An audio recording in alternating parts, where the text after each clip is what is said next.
Hello, everyone. Good morning and happy Saturday. Hope you guys are getting ready to have a fantastic weekend. Today, wanted to talk to you guys about financial independence and how you can get there one property at a time. And quite honestly, that really is the way that I think it's meant to be. There's a lot of good stuff that happens over time. And as many of you guys may know or have heard from me, you can only get wealthy with real estate using the crockpot method of wealth. We're not talking about microwaves here. We're not building wealth and an infinite sum of money in a very short amount of time. We're doing it over a very large period of time, very organically and naturally. The goal is financial independence. And so I wanted to talk about what that actually means, because the difference in opinion on what financial independence means, it can vary from whether or not you think it's just a giant amount of money or it's a lot of passive income coming in. Those are different ways to think about it, but the most accurate way that I've seen it described is that it is actually a measure of time. Financial independence lets us understand how much and how long we'd be able to live in our current lifestyle doing what we're doing right now with the income that we have coming in. And most of that income that's coming in has to be considered passive, so that way we're not spending our time to get that money so that we can turn around and pay for our expenses. So when you're financially independent, the longer the time frame that you have to be able to live without having to work an active job, that is a true measure of your wealth. And when you get to a point where your wealth gets to a point where all of your passive income exceeds your expenses, then it's basically infinite. You can live indefinitely in the lifestyle that you have defined for yourself using passive income only and not using or trading your time for money so that you have to work actively. And that's generally the goal that a lot of people that I run into in real estate strive to achieve. Some people, they end up wanting to go into it just because they want passive income on the side, which is okay too. So there's a couple of ways that you can actually do that. And by going into real estate, it gives you the opportunity to understand the business from one property and then get the next one and get the next one. And each time you do that, you're going to get better and better each way, okay? Each decision that you make and each acquisition that you create, that's going to be and lead to better decisions in the future, which means higher returns. And then higher returns means more expertise. And then you can start hiring people, and then it kind of gets on this flywheel that you're going to have this giant train of massive income coming in over time. But it does take time to do. Again, this is the crock pot, not the microwave that we're talking about. So the ways that you can get to financial independence that I've seen so far, and there's so much written about this in the FIRE movement, a lot of places you can look online. You can look at Mr. Money Mustache, or you can just simply Google FIRE movement, and there's all kinds of stuff on Reddit. Everything else that you can think of is all around there. And generally, the ways that I've seen it done is working in a W-2 and saving until retirement. That is not ideal. You can scrounge and like save every bit of money that you can left and right and try to save that, right? But you're going to be saving, you're going to be trading your time for money and probably working for overtime and trying to get that in that way. Then there's also acquiring businesses, right? Then you can start to work on business or create your own business to generate your own wealth and still trade your time for money, but get yourself into a point where your income is uncapped, right? So that's something that I recommend.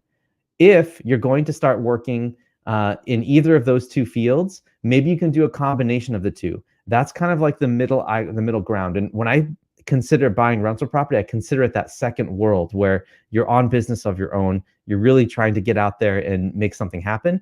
And so you can work a W-2 job and start to have a business on the side and start to put more emphasis on each one as time goes on.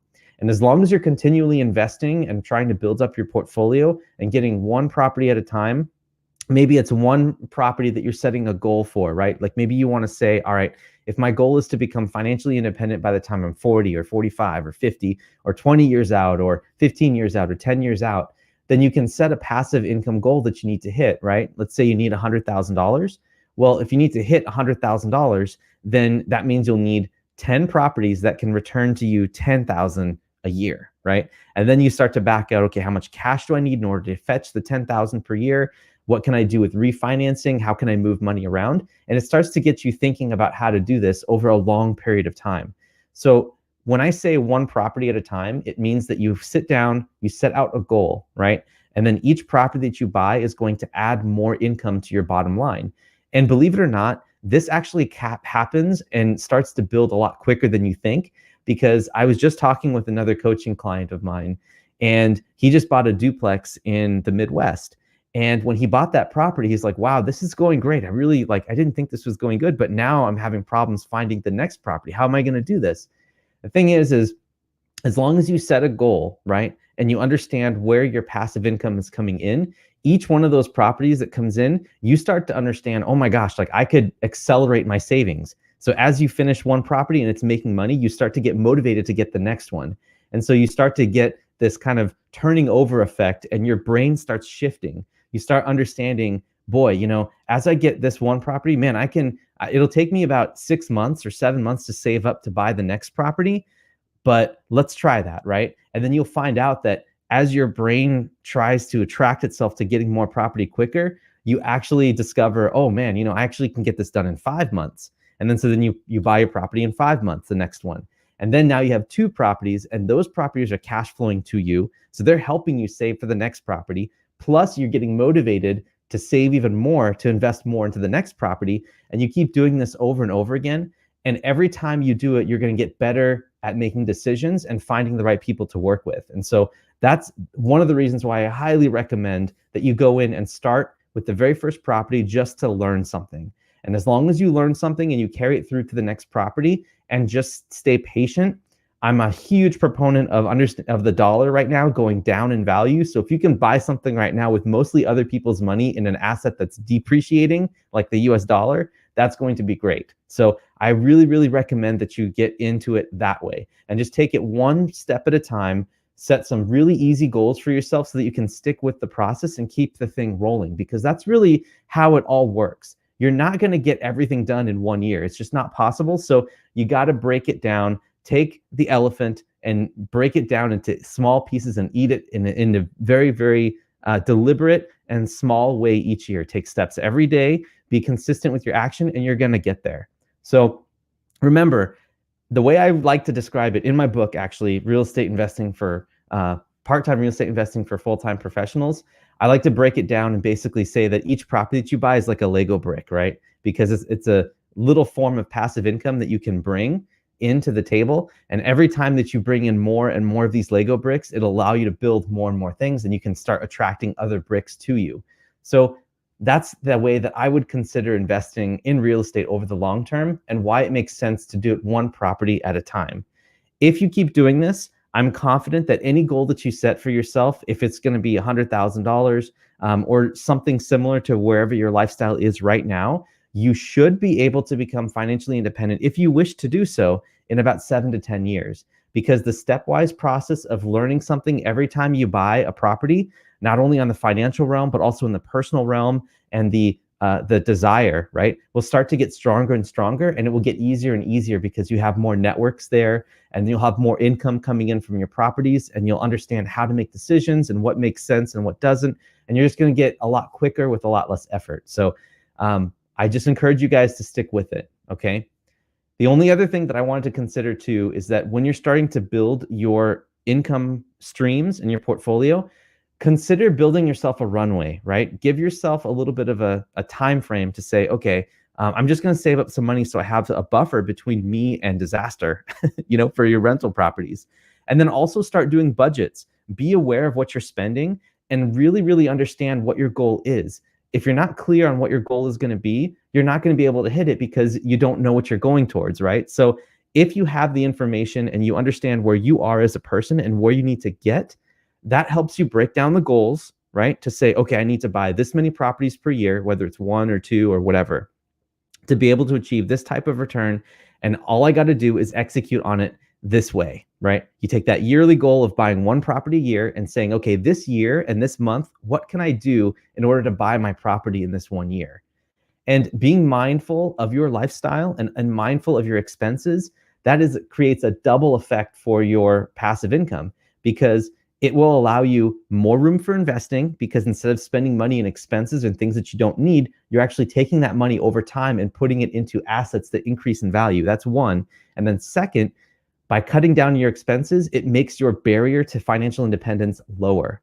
So Those two effects are really important. These are some of the foundational things that my wife and I discovered kind of the hard way over time. But so far, we've done really well. And it's only been about 5 or 6 years, but we've been able to take our net worth from negative $250,000, right, to now we're over $1 million in 4 years. And it's because of this mindset of taking it one step at a time, consistent action, right? Buying properties in the right areas by taking action, correcting and learning, trusting your knowledge, trusting you and your team, and trusting that you'll make the right decision. That's going to really move the needle for you in your net worth and also in your passive income. And we really want to help you too. So if there's anything that we can do, please let us know. We have books, podcasts, we have everything on our website that's just been relaunched.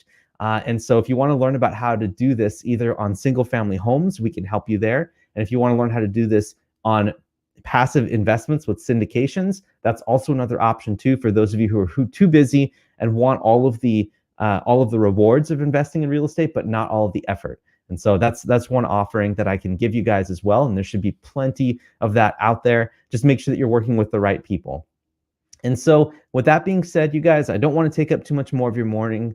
I just want to pitch that out to you guys and tell you how important thinking about financial independence is. And it's all about learning knowledge and understanding where you can get your returns and having faith in yourself, understand where you are, where the journey will lead you to, and why it's so important to you. All right. And with that being said, I'm going to go ahead and end the stream. I don't really have too much more else for you guys. Just wanted this to be a nice, short and sweet conversation and hope that it was useful. If you have any comments or questions, leave it in the video where you found this live stream, and I'd be more than happy to reach out and we could talk further. And with that being said, you guys have an awesome weekend. And this is Derek signing off. Take care, you guys.